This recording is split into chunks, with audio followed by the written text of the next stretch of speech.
తప్పనిసరిగా నేను చెప్పాను, మీ తప్పని చెప్పాను కదా కూర్చొని. నెక్స్ట్ క్వశ్చన్ అండి. నెక్స్ట్ క్వశ్చన్ సభ్యుల ద్వారా రిక్వెస్ట్ మీరు పోస్ట్పోన్ చేయడం అయింది.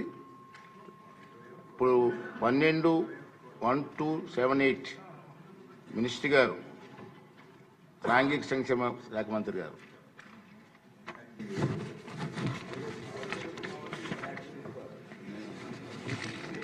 అధ్యక్ష, మొదటి ప్రశ్న సమాధానం ఎలాంటి ప్రతిపాదన అందలేదు అధ్యక్ష.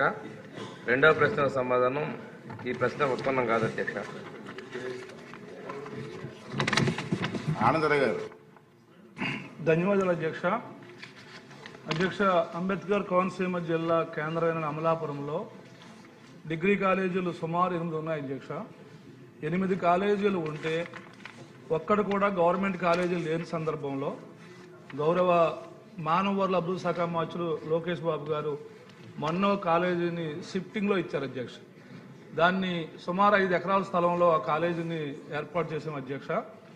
దానికి అభివృద్ధి చెందాలంటే, ఎందుకంటే అధ్యక్ష 7 ప్రైవేట్ కాలేజీల్లో అన్ని కూడా అత్యధిక ఫీజులు వసూలు చేసి పేద విద్యార్థులకి, అన్ని వర్గాల్లో ఉన్న పేద విద్యార్థులకి ఈ డిగ్రీ ఎడ్యుకేషన్ని అందుబాటులో లేకుండా ఉంది అధ్యక్ష. అందుకని బాగా ఎవరైతే నిరుపేదలు ఉన్నారో నిరుపేదలకి ఈ గవర్నమెంట్ డిగ్రీ కాలేజీ ఇది చాలా వరంగా మారుతుంది అధ్యక్ష. భవిష్యత్తులో పేద పిల్లలకి ఇది ఎడ్యుకేషన్కి డెస్టినీగా మారిపోతుంది అధ్యక్ష. అందుకని ఈ కాలేజీకి సంబంధించి ప్రస్తుతం అమలాపురం పట్టణంలో ఏదైతే హెడ్ క్వార్టర్లో ఉన్నటువంటి కాలేజీలు మొత్తం ఈ డిగ్రీ హాస్టల్స్ అన్నీ కూడా 7 ఉన్నాయి అధ్యక్ష. 7 కూడా ఈ కాలేజీకి సుమారుగా 8 కిలోమీటర్ల దూరంలో ఉన్నాయి అధ్యక్ష. అలానే 700 మంది పిల్లలు స్ట్రెంత్కి కెపాసిటీ ఉంటే 600 మాత్రమే ఆ దూరంగా ఉన్నారు అధ్యక్ష. అందుకని ఈ కాలేజీలో కనుక ఒక హాస్టల్ పెడితే దానివల్ల భవిష్యత్తులో ఆ కాలేజీలో మొత్తం జిల్లా హెడ్ క్వార్టర్కి వచ్చే పిల్లలందరూ అక్కడ చదువుకోవడానికి అవకాశం ఉంది అధ్యక్ష. దానికి స్థలం కూడా 1 ఎకరం స్థలం కూడా రెడీగా ఉంది అధ్యక్ష. కాలేజీగా అనుకుని ఆ స్థలం ఇవ్వడానికి గవర్నమెంట్ సిద్ధంగా ఉంది అధ్యక్ష, కలెక్టర్ గారు.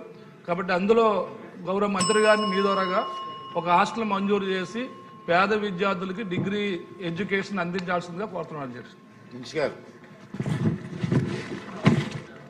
అధ్యక్ష, అమలాపురం టౌన్లో 4 post matric college girls hostels అధ్యక్ష, సొంత బిల్డింగ్స్ ఉన్నాయి అధ్యక్ష. 3 కాలేజీ బాయ్స్ హాస్టల్ ఉన్నాయి అధ్యక్ష. అందులో 1 సొంత బిల్డింగ్లో ఉంది అధ్యక్ష. మిగిలిన 2 రెంటెడ్ బిల్డింగ్లు ఉన్నాయి అధ్యక్ష. గౌరవ సభ్యులు స్థలం ఉందని చెప్తున్నారు కాబట్టి అధ్యక్ష, ఆ 2 హాస్టల్స్ కూడా ప్రభుత్వం నుంచి ప్రతిపాదనలు రాగానే కొత్త బిల్డింగ్ నిర్మాణానికి చర్యలు తీసుకుంటాం అధ్యక్ష. మన ప్రభుత్వం వచ్చిన తర్వాత ఇప్పటికీ 30 హాస్టల్స్కి 104 కోట్ల రూపాయలు కొత్త బిల్డింగ్ ఇస్తున్నాం అధ్యక్ష. వెల్ఫేర్కి ముఖ్యమంత్రిగా ప్రత్యేక శ్రద్ధ తీసుకొని రిపేర్లకు కావచ్చు, ఆర్ఓ ప్లాంటు, అదేవిధంగా మిగతా సౌకర్యాలకి ఈ 1 సంవత్సరంలోనే 360 కోట్ల రూపాయలు సోషల్ వెల్ఫేర్ రాష్ట్రం ఖర్చు పెట్టడం జరిగింది అధ్యక్ష. పితాని సత్యనారాయణ గారు సార్ 1 మినిట్. ఒకే నిమిషం సార్. నేను ఆచంట నియోజకవర్గంలో ఒక గర్ల్స్ ఎస్సీ రెసిడెన్షియల్ స్కూల్ సంబంధించిన ఒక సమస్య మీద మాట్లాడుతున్నాను సార్. 2014 ముందు హాస్టల్ శాంక్షన్ అయింది, రెసిడెన్షియల్ స్కూల్ హాస్టల్. స్కూల్ కూడా భవనం శాంక్షన్ అయింది, ల్యాండ్ ఎక్విజిషన్ అయింది, జీవో వచ్చింది, టెండర్ పిలిచారు. 2014 తర్వాత రాష్ట్ర విభజనంతరం ఆ యొక్క బిల్డింగ్ నిర్మాణం పూర్తి కాలేదు. ఆ రోజు కొత్త రాష్ట్రం వచ్చింది కనుక ఆర్థిక ఇబ్బందులు ఉన్నాయని నేను కూడా ప్రశ్న చేయలేదు.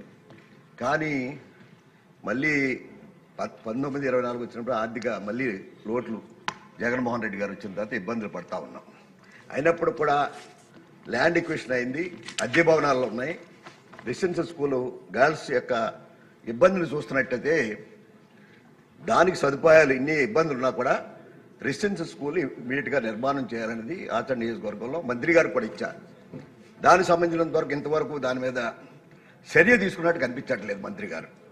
ఇమీడియట్గా దాని మీద టెండర్ పిలిపించి నిర్మాణ కార్యక్రమాలు రెసిడెన్షియల్ స్కూల్ ఆచరణ నియోజకవర్గం సంబంధించిన భవన నిర్మాణం, స్కూల్ భవన నిర్మాణం త్వరితగతిని కట్టించాలని మంత్రి గారు కోరుతాం.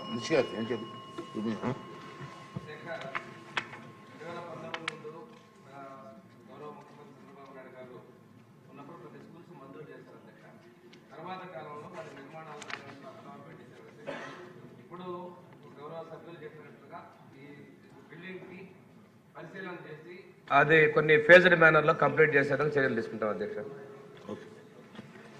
క్వశ్చన్ నెంబర్ 1331 సభ్యులు లేరు కాబట్టి ఈ క్వశ్చన్ని ఆన్సర్ చెప్పినట్టుగా భావించవలసిందిగా కోరుతున్నాం అండి.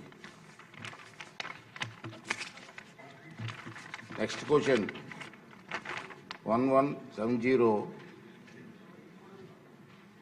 వెనుకబడిన తరగతి సంక్షేమ శాఖ మంత్రి గారు. ధన్యవాదాలు అధ్యక్ష. మొదటి ప్రశ్నకు ప్రీ మెట్రిక్ మరియు పోస్ట్ మెట్రిక్ బీసీ హాస్టల్ కోసం మెస్ ఛార్జీల వివరాలు కింద చూపడమైనది. 3వ తరగతి 4వ తరగతి వరకు 1150 రూపాయలు, అదేవిధంగా 5వ తరగతి నుంచి 10వ తరగతి వరకు 1400 రూపాయలు, ఇంటర్మీడియట్ మరియు అంతకంటే ఎక్కువ ఉన్న వారికి 1600 రూపాయలు చెల్లించబడుతున్నది అధ్యక్ష. రెండో ప్రశ్నకు లేదండి, పోస్ట్ మెట్రిక్ హాస్టల్లో విద్యార్థులకు ప్రభుత్వం మంజూరు చేసిన మెస్ ఛార్జీలు ఎటువంటి తేడా లేదు, అన్ని పోస్ట్ మెట్రిక్ తరగతులకు ఒకే రేటే, నెలకు 1600 ఉంటుంది. సి అధ్యక్ష, సాంఘిక సంక్షేమ శాఖ నోడల్ శాఖ మరియు ఇది డైట్ ఛార్జీలు రెట్టింపు సవరించడం మరియు పెంచడం కోసం ఎప్పటికప్పుడు సమీక్షిస్తున్నాం అధ్యక్ష. నమస్కారం. పోసుపాటి విజయలక్ష్మి గారు. ధన్యవాదాలు అధ్యక్ష. ఇప్పుడు మనకి మెస్ ఛార్జెస్ అనేది ఈరోజు ఏ విధంగా ఉందంటే, మనకి యాక్చువల్ రియాలిటీకి అటువంటి కమాడిటీస్ అనేది దొరకటం లేదు. అయితే మెస్ ఛార్జెస్ అనేది మళ్ళీ ఒకసారి రీవిజిట్ చేసి ఇంక్రీజ్ చేయాల్సిన అవసరం ఉంది. అదేవిధంగా మనం చూసుకుంటే ఏకలవ్య స్కూల్లో ప్రతి నెల 2200 రూపీస్ అనేది పిల్లల హెల్త్ న్యూట్రిషన్ కోసం ఖర్చు పెడుతున్నాము. అదేవిధంగా చూస్తుంటే నవోదయ విద్యాలయాలు 330 రూపీస్ అనేది పర్ డే అనేది పిల్లల కోసం ఖర్చు పెడుతున్నారు. అయితే ఇది మళ్ళీ మనం న్యూట్రిషన్ అండ్ హెల్త్ కోసం మళ్ళీ రీవిజిట్ చేసి ఒకసారి మళ్ళీ చెక్ చేసుకోవాల్సిన అవసరం ఉంది. అదేవిధంగా చూసుకుంటే మనం నవోదయ విద్యాలయ స్కూల్స్లో ప్రతి సంవత్సరం రేట్స్ అనేది 5% ఇంక్రీజ్ చేయటం జరుగుతుంది. అలాగే కన్జ్యూమర్ ప్రైస్ ఆఫ్ ఇండియా అనేది చూసుకొని కూడా ఇంక్రీజ్ చేయటం జరుగుతుంది. ఇది కూడా ఒకసారి మళ్ళీ రీవిజిట్ చేసి మళ్ళీ చేయాలని కోరుకుంటున్నాను అధ్యక్ష మీ ద్వారా. సభ్యులు అడిగినట్లుగా గౌరవ ముఖ్యమంత్రి గారు మొన్నటి రోజునే వెల్ఫేర్ మినిస్టర్స్తోనూ వెల్ఫేర్ సెక్రటరీస్ అందరితోనూ చర్చించాము అధ్యక్ష. ముఖ్యమంత్రి గారు మాకు దశాదిశ నిర్దేశించారు. మరి విద్యార్థులకు నాణ్యతమైన విద్యతో పాటు నాణ్యతమైన భోజనం కూడా అందజేయాలి. మరి ఏదైతే హెల్త్ మరియు న్యూట్రిషన్ నిపుణులతో చర్చించి వారికి అవసరమైన మెనూను నిర్ణయించిన తర్వాత తగు విధంగా చర్చించి నోడల్ డిపార్ట్మెంట్ ద్వారా పరిశీలిస్తామన్న విషయాన్ని కూడా తెలియజేస్తూ, అంతేకాకుండా మరి గతంలో కూడా 14-19లో కూడా అధ్యక్ష 66% మరి డైట్ ఛార్జీలు పెంచింది కూడా గతంలో ముఖ్యమంత్రి చంద్రబాబు నాయుడు గారు. మళ్ళీ కూడా ఈరోజు ముఖ్యమంత్రి గారు నాణ్యతమైన భోజనం పిల్లలకు అందజేయాలనే ఉద్దేశంతోనే ఇప్పుడు ఈ విషయంగా చర్చలు జరుగుతున్నాయనే విషయం కూడా తెలియజేస్తూ, మరి మా సోదరు అడిగినట్లు ఖచ్చితంగా దగ్గరలోనే తెలియజేస్తామనే విషయం కూడా తెలియజేస్తున్నాం అధ్యక్ష. ఎవరైనా సభ్యులు సేమ్ క్వశ్చన్ మీద ఏమన్నా ఒక్క ప్రశ్న అడిగారంటే అవకాశం ఇస్తాను. ఎవరైనా ఒక్కరు నువ్వు అన్నిటికీ రెడీ అయిపోతారు. ఓకే ఓకే ధన్యవాదాలు అధ్యక్ష.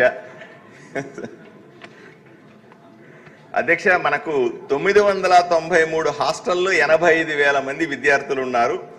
రెసిడెన్షియల్ స్కూల్లో 40,000 మంది విద్యార్థులు ఉన్నారు అధ్యక్ష. స్ట్రైట్ ప్రశ్న అధ్యక్ష. నేను మంత్రి గారిని అడుగుతున్నాను అధ్యక్ష. జగన్మోహన్ రెడ్డి గారి ప్రభుత్వంలో సుమారుగా 6 నెలల పాటు ఈ డైట్ ఛార్జీలు లేదా కనీసపు వార్డర్లకు ఇవ్వాల్సిన డబ్బులు ఇవ్వకుండా ఆపింది నిజమేనా? మన ప్రభుత్వం వచ్చి కూటమి ప్రభుత్వం ఏర్పడిన తర్వాత సుమారుగా 110 కోట్ల రూపాయలు ఒక్కసారిగా ఇచ్చి ఆ బకాయిలు తీర్చిన మాట వాస్తవమేనా? రెండవది, రాయలసీమలో ఏమైనా ఈ గురుకులాలకు సంబంధించిన ఎక్కువ డిమాండ్ ఉంది, వలసలు ఎక్కువ పోతా ఉంటారు, ఒక్క సీటు కోసం 15 మంది విద్యార్థులు పోటీ పడుతున్నారన్న మాట వాస్తవమేనా? ఈ విషయాన్ని, ఎందుకంటే మనం వచ్చిన తర్వాత చేసినటువంటి రిపేర్లైనా ఇన్వర్టర్లు పెట్టాం, దోమతేర్లు పెట్టాం, మంచినీళ్లు పెట్టాం, సన్నబియ్యం ఇచ్చాం, వీటన్నింటి వల్ల నాణ్యత పెరిగింది. దీనివల్ల అడ్మిషన్లు ఏమైనా పెరిగినాయా లేదా ఇంతకుముందు ఉన్న డ్రాప్ అవుట్స్ కంటిన్యూ అవుతున్నాయా అన్న విషయాన్ని మంత్రి గారిని కోరుతున్నాను అధ్యక్ష. నిజంగానే మరి గత ప్రభుత్వం బడుగు బడిగిన బిడ్డలకు భోజనాన్ని కూడా అంటే సుమారుగా 11 నెలలు డైట్ బిల్లు పెండింగ్ పెట్టడం కూడా వాస్తవమే అధ్యక్ష. ముఖ్యమంత్రి గారు మొట్టమొదటిగానే రివ్యూ చేయగానే 110 కోట్ల రూపాయలు విడుదల చేసిన ప్రభుత్వం కూటమి ప్రభుత్వం శ్రీ ముఖ్యమంత్రి చంద్రబాబు నాయుడు గారు అధ్యక్ష. గతంలో ఏదైతే గత 5 సంవత్సరాలుగా ఏదైతే బీసీ బిడ్డలు చదువుతున్న బీసీ హాస్టల్స్ బీసీ గురుకులాలు కనీసం మరమ్మతులు కూడా చేయకపోవడంతో చాలా ఇబ్బంది పడ్డారు అధ్యక్ష. మరి అవన్నీ దృష్టిలో పెట్టుకొని మన ప్రభుత్వం రాగానే మరి బీసీ హాస్టల్స్కి బీసీ గురుకులాలన్నీ రిపేర్లు కూడా జరిగాయి. కొంతమంది శాసనసభ్యులు వారి సొంత నిధులతో కూడా మరమ్మతులు కూడా చేపించారన్న విషయం కూడా తెలియజేస్తూ, అంతేకాకుండా మరి ఆర్ఓ ప్లాంట్లు మరి అదే యూపీఎస్లు